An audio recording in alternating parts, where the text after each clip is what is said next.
Bon, nous venons de faire une rencontre. Nous avons entendu les mesures adoptées par les chefs d'État de la CEDEAO. Nous avons bien compris l'importance de cette réaction pour notre pays. En réalité, il s'agit de nous mettre sous embargo. Mais nous disons aux responsables des États de la CEDEAO, les responsables politiques, les présidents, les chefs d'État, qu'ils doivent lire la Charte africaine des droits de l'homme et des peuples. Les peuples africains ont des droits. Et que le protocole additionnel du 21 décembre 2001 sur la bonne gouvernance et la démocratie vise plutôt à conforter une gouvernance dans l'intérêt des peuples et non contre les peuples. Dans la situation du Mali, la CEDEAO a été bien informée de toute la faillite du système politique, administratif et de gouvernance qu'il y avait sous M. Ibrahim Boubacar Keïta. Nous leur avons fait toucher du doigt que ce monsieur, bien que venant après Amadou Toumani Touré, dont la CEDEAO a acté et presque provoqué la démission, c'est la CEDEAO qui a dit à ATT de démissionner. Eh bien, ATT a laissé une Assemblée nationale en règle avec nos lois. D'où d'ailleurs la possibilité que la CEDEAO a eu de nommer M. Dioncounda Traoré, à l'époque président par intérim. Toutes nos institutions étaient en place et aucune règle n'avait été violée par rapport à notre constitution. Alors, ils ont accepté que ce président-là démissionne. Maintenant, on n'accepte pas la démission de M. Ibrahim Boubacar Keïta. Il y a deux poids, il y a deux mesures. Mais en réalité, peut-être que la situation propre des chefs d'État, chacun dans son pays, n'était plus la même. Ça a changé. M. Alassane Ouattara n'avait pas encore 10 ans, il ne voulait pas d'un troisième mandat. M. Alpha Condé n'avait pas encore 10 ans, il ne voulait pas d'un troisième mandat. M. Youssouphi venait d'arriver, il n'était pas en train de terminer son... Bon, moi je vois qu'il y a comme, j'allais dire, une interprétation non pas téléologique des textes de la CEDEAO, mais une interprétation littérale, ce que nous appelons en droit l'interprétation la plus pauvre et la plus caractéristique de la restriction qu'on veut mettre dans l'interprétation et la compréhension des choses. Donc quand on dit cela, je voudrais dire que la CEDEAO n'a pas dans ses textes non plus aucune disposition de sanction des peuples. Pourquoi elle ne l'a pas? Parce que les peuples sont souverains. Les peuples sont souverains. Par contre, la CEDEAO a, en l'article 45 de ce protocole additionnel, la possibilité de sanctionner les gouvernements qui n'arrivent pas à faire la bonne gouvernance. Au lieu de sanctionner M. Ibrahim Boubacar Keïta, de lui dire on te retire des instances de la CEDEAO parce que les enfants du Mali ne vont pas à l'école, parce que la santé a fait 4 mois de grève, parce que les juges ont fait 4 mois de grève, rien ne marche chez toi, l'Assemblée, tu n'as pas pu organiser les élections, le Haut Conseil des collectivités territoriales, ça fait 13 ans qu'ils sont là-bas, leur mandat n'est même pas renouvelé par une loi anticonstitutionnelle, et le Conseil économique et social, ton Premier ministre n'a même pas fait de déclaration de politique générale. Au lieu de dire ça, M. Ibrahim Boubacar Keïta, pour lui dire, c'est vous qui êtes le symbole de la mauvaise gouvernance, donc ne venez pas à nos réunions. Ils sont prêts à faire une visioconférence avec M. Ibrahim Boubacar Keïta, le plus mauvais élève de la CEDEAO. Mais ils sont prêts à sanctionner le peuple, l'un des peuples les plus courageux de la CEDEAO. Nous avons pris notre destin en main et que la CEDEAO sache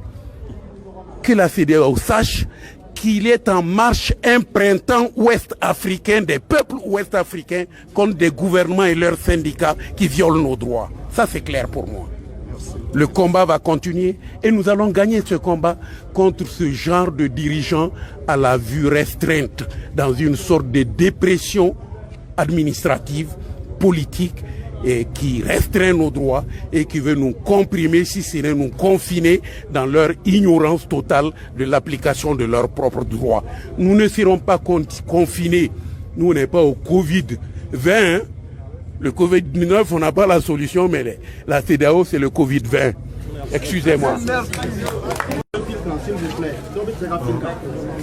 Bonsoir. Le comité stratégique du M5 RFP vient de terminer une session spéciale. Je voudrais rendre compte aux militants du M5 RFP, à l'ensemble du peuple malien, des grandes conclusions de cette importante rencontre. Nous avons enregistré et examiné la situation sociopolitique créée depuis le mardi 19 août 2020 en République du Mali.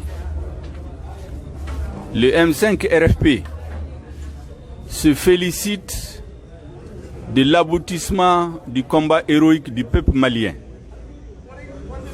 Cet aboutissement est la démission d'Ibrahim Bokar Keïta du poste de la fonction de président de la République, de la dissolution du gouvernement et de l'Assemblée nationale.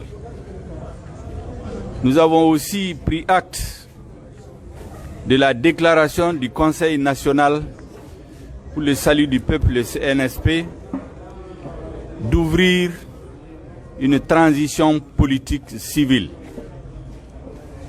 Nous avons salué avec force l'ensemble des composantes du peuple malien, particulièrement la jeunesse du M5 RFP et la diaspora et les femmes. Nous avons dit que pour couronner ce succès, demain jeudi, nous aurons un point de presse ici, jeudi 20 août, où nous allons rendre public une déclaration qui donnera la vision du M5 RFP par rapport à la situation actuelle. Mais cela ne suffit pas. Nous avons décidé d'organiser un grand rassemblement patriotique à la place de l'indépendance le vendredi 21 août 2020 et sur l'ensemble du territoire national pour fêter la victoire du peuple malien, pour remercier le peuple malien dans toutes ses composantes, les jeunes, les femmes, la diaspora, tous ceux qui se sont joints à ce vaste mouvement populaire depuis des mois. Nous avons constaté avec beaucoup de bonheur que le changement s'est opéré sans violence. Nous savions ce que ce pouvoir préparait contre les futures manifestations du M5 RFP. Et c'est pour cela que ce qui s'est passé, les changements en douceur, nous a été d'un point positif pour l'avenir de notre pays. Nous avons aussi dit que la communauté internationale doit avoir une attention particulière par rapport au peuple malien.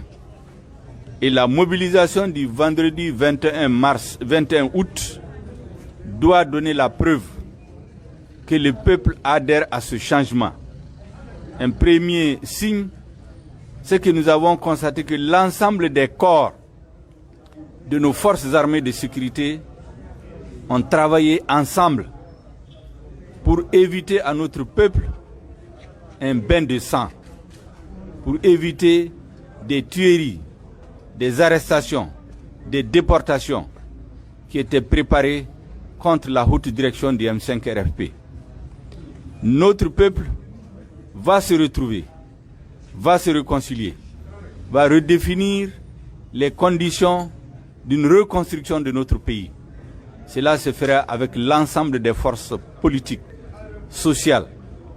Le M5 RFP attend, dans les heures et les jours qui viennent, des discussions approfondies sur les conditions de mise en place de la transition civile qui a été annoncée par le CNSP. Voilà les grandes annonces que je peux vous dire, en attendant qu'on puisse développer tout cela dans le meeting le 21 août 2020. Merci bien.